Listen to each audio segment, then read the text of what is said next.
ይስጥልን። ይህ ፋስት ዴይሊ ነው። ሰላምታችን በያላችሁበት ይድረስ እያልን በዕለቱ የተሰሙ ዋና ዋና ጉዳዮችን ወደ እናንተ ይዘን ቀርበናል። ቻናላችንን ሰብስክራይብ፣ ፕሮግራማችን ላይክ እና ሼር እንድታደርጉ እየጋበዝን የዕለቱን አበይት ዜናዎችን አስቀድመን እንጀምራለን። ኢሳያስ ጉድ ሆኑ። እቅዳቸው በመከላከያ እጅ ገባ። ከአስመራ ሾልኮ የወጣው ወታደራዊ ሚስጥር በርካታ ወሳኝ ወታደራዊ መረጃዎች አጋልጧል። ወታደራዊ ምንጮች እንደሚሉት ከሆነ ሻዕቢያ ኢትዮጵያ ላይ ጦርነት ለማካሄድ ሁለት አማራጮችን በቀዳሚነት ይዟል። አነጋጋሪውን መረጃ ይዘናል፣ እንመለስበታለን። በሌላ በኩል የኢራን የስለላ ኃላፊ ተገደሉ። እስራኤልና አሜሪካ ጥቃታቸውን አጠናክረዋል።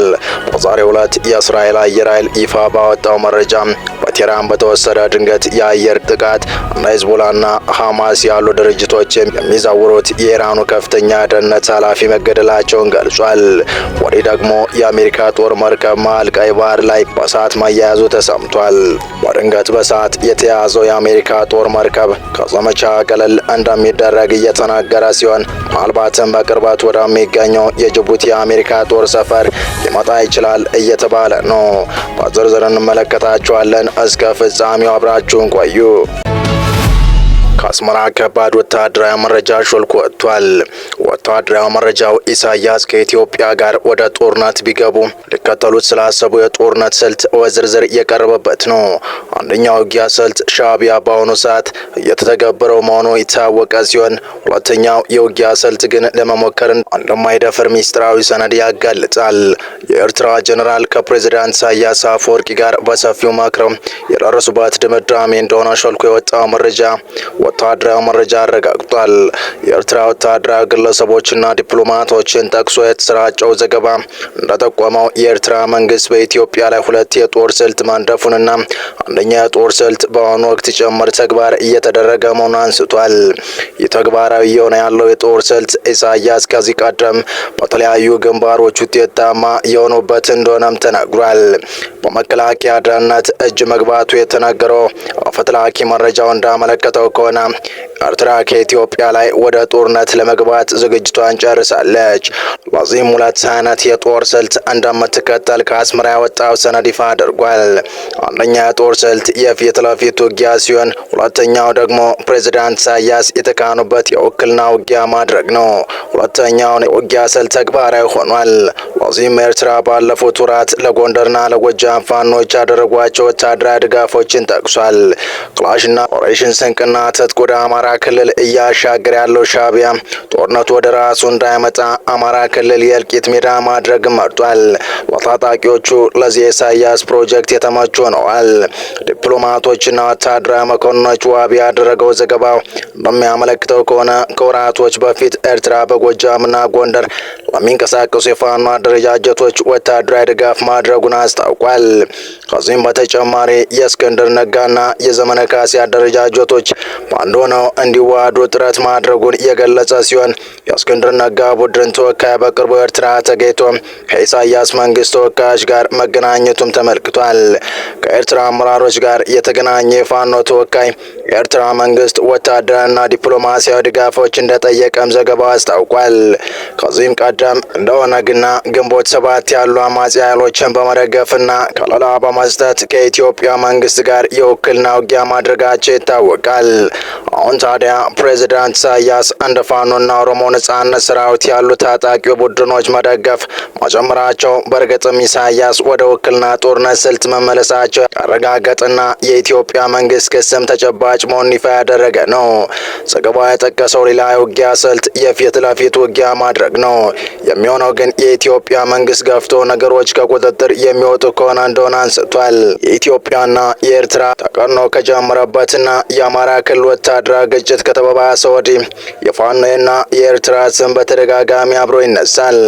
በተለይም በመንግስት አመራሮች በኩል ፋኖ የኤርትራ መንግስት ይደግፋል የሚል ክስ ይሰማል። ይህ ክስ አሁን በማስረጃ ተረጋግጧል። በኢትዮጵያ የሚንቀሳቀሱ ጸረ መንግስት ኃይሎች የመደገፍ የዓመት ልምድ ያለው የሻዕቢያ አገዛዝ አሁንም በተግባሩ መቀጠሉን ያስመሰከረ ሲሆን፣ ከዚህ በፊትም የሱዳን ነጻ አውጪ ድርጅቶችን በሱዳን ድንበር አልሸባብን በሶማሊያ የሚደግፉትን ታሪክ እያስቀጠለ ነው። ሻዕቢያ ከብልጽግና መንግስት ጋር ሊገባበት ላሰበው ጦርነት ለፋኖ ኃይሎች ወታደራዊ ድጋፍ በመስጠት የውክልና ጦርነቱን ተቀላቅሏል። የኤርትራ መሰረት የኢትዮጵያ ውድቀት መሆኑ በበርካቶች ዘንድ ደጋግሞ ይነገራል። የኤርትራ ልማት በኢትዮጵያ ውድመት፣ ትንሣኤዋም በሞቷ ላይ እንደሚመሰረት ሆኗል። ኤርትራ ተመሰረተችው በራሷ አቅም ወይም በውስጥ ጥንካሬው አይደለም። ከኢትዮጵያ በተለየ ታሪክና በነገ ተስፋዋ ላይ ተመስርቶም አይደለም። ኤርትራ የመሰረቷት እንደ መሰረት ባንክና ታሪኩን ያቀበሉ ሀገራት ፖለቲካዊ ህልም ነው። ሁለተኛው የኤርትራ ውልደት የኢትዮጵያ ውድቀት መሆን ማሳያ ምክንያት በጎረቤት ሀገራት አቅምና ሀብት ላይ ተማጽኖ ጎጆ የወጣው ሀገር ከኤርትራ በቀር በዓለም ላይ ሌላ ሀገር የሌለ መሆኑ ነው። የሁለቱ ሀገራት የኋላ ታሪክ ግንኙነት ያጠና አካል ሻዕቢያ በምን ያክል ጥላቻን እንደተፈጠረ ይረዳዋል። በኢህአዴግና በሻዕቢያ መካከል የተፈጠረው ትልቁ ቁርሾ ሻዕቢያ ኢትዮጵያን እየዘረፉ ልኖር ሲል ኢህአዴግ ደግሞ አይ በፍጹም በማለት ነው። እርግጥ ኢህአዴግ በትግል ወቅት ያነሳቸው የነበሩ ሀሳቦች ስልጣን እንደ መቆጣጠር የፈጸማቸው የብሔራዊ ጥቅም ወንጀሎች ዛሬም የኢትዮጵያን ዋጋ እያስከፈሉ ነው።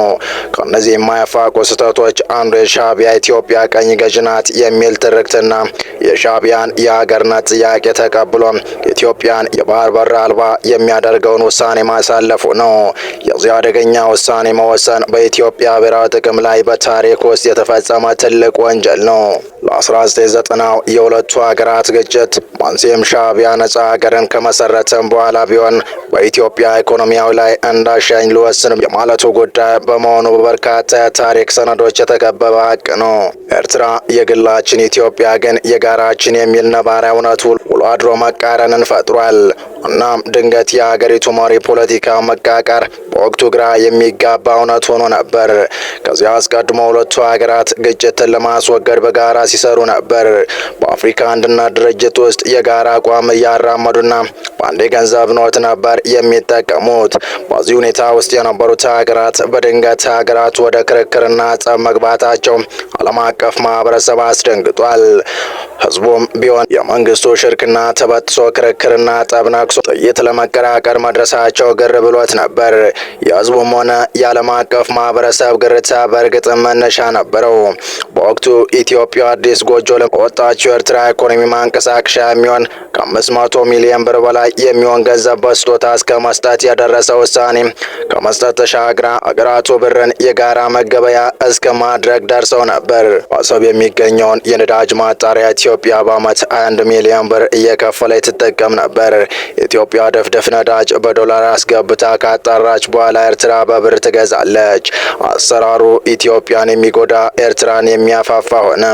ኋላ ላይ ኢህአዴግ በጫና ምክንያት ድፍድፍ ነዳጅ መስጠቱን አቁሞ የተጣራ ነዳጅ መስጠት ጀመረ። ነገሩ ኤርትራን አስቆጣ። የኤርትራ የኢትዮጵያ ኢኮኖሚያዊ ጥገኝነት የሚገልጹ ሰነዶች እንደሚያስረዱ በወቅቱ የኤርትራ ኢኮኖሚያ አጠቃላይ የሀገሪቱ ምርት 40 በመቶ ገቢ የሚገኝ የነበረው ኢትዮጵያ ከምትከፍለው የወደብና የትራንስፖርት ገንዘብ ነበር።